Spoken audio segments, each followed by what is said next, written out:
Last lesson, we added in the ability to create a list of commands that we want to run. So now we want to be able to have an option to execute them. So we're going to listen for key presses, and the two key presses that we're listening for is going to be for either the enter, which is 13, or if the key code is equal to 32, then that's the space, and we want to then execute a function, and the function that we want to execute is mover. So we're executing a mover function, and then this is going to run through all of the different commands that we've got listed here. So adding those in, and it's going to run through and it's going to execute those commands. So let's set up that function, and we don't need to pass anything into this function because we're using the global objects that contain the information in order for us to create the movement. So what we want to do is first we're going to check to see if funList, because this is an array, so it's going to have a length, if the funList length is larger than 0, and if it is, then we are ready to move. So we want to get our current position of the bounding client rectangle, and we can do that. So we were getting it with offset here, and there's actually another way to get the current position. So we can use the myBlock object, and using get bounding client rectangle, this will give us the current coordinates of that element. So let's output that first so you can see what that looks like.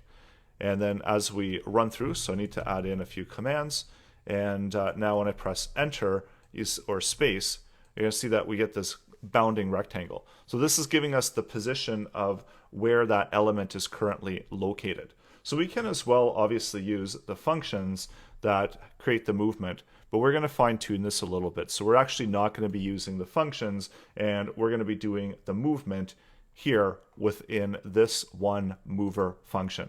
Now that we got the client bounding rectangle, and this is also to illustrate that we can create this type of effect in a number of different ways. So let's grab our current element or the movement command, whatever we want to call it, and using function shift.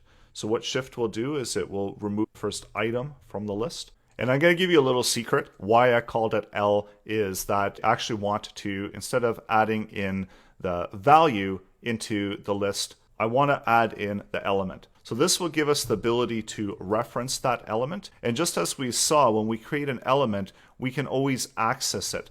So instead of accessing just the value, just the string value, now we have access to the elements. And you can see when I hover over them, I'm actually accessing the element. So the same thing is going to happen here when I execute it and when I try to move it, that we're actually going to reference that first element. So that's going to also make it a whole lot easier to remove that element from the page as well, because now we've got the reference to that element directly. And we don't have to include any values or any other ways to find it. This is the most direct way in order to remove it from that object. So we can take the myFunction list and remove child from it. And the child that we're going to be removing is going to be the element that we've shifted out of the array. So we're storing all of these elements into the array as objects. And also, if we want to get the element content, we can just call it item. So this will list out the value that we want to remove. We can use the text content value in order to retrieve back that item value. So this will tell us what we want to do, what command we want to run. So we're moving it from the page. Let's add some in, and now I'm going to press enter, and you see it gets removed, and I get returned back as item plus right. So it's getting that inner text content from the element. So let's fix that up a little bit using JavaScript replace, so we can get rid of the plus sign, and this is just going to be 2 double quotes. And what this will do is this will remove out the plus sign. So let's add them in again, press enter, and now you can see that we're getting a nice clean string being returned back, and this is the command that we want to move. So also let's update the myBlock, and we're going to update its inner HTML. So we can say move, and we'll enter in whatever direction we want to move so that the block will actually say which direction we're moving. And the next thing that we need to do is just check to see if it's what the item value is and take the action accordingly. So we did use the bounding client rectangle. So let's do it this way. And of course, we could just simply go to the function. So we could do left and we could run the function that's associated with it.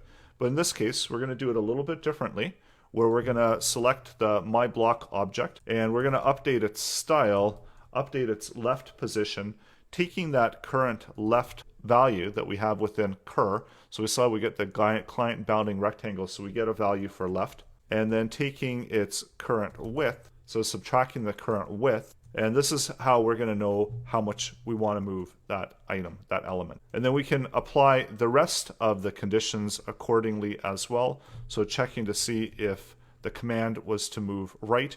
And if it is right, then we increment it by 1. So not decreasing. And then the other two last commands were up and down. So with up, we're moving the vertical position. So we're updating the current top value.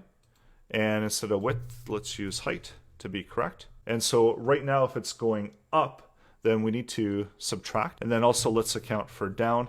So if the command is to go down, then we're going to move it down. And that's going to be increasing it. And then lastly, what we want to do is we want to use set timeout in order to launch mover again.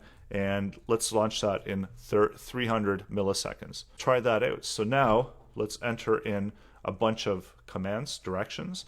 And then when we've got them all in there that we want to use, we can then launch the sequence and have it run through and move it around. So we can add them in again. And then again, press enter or space, and you can see that we're launching that sequence.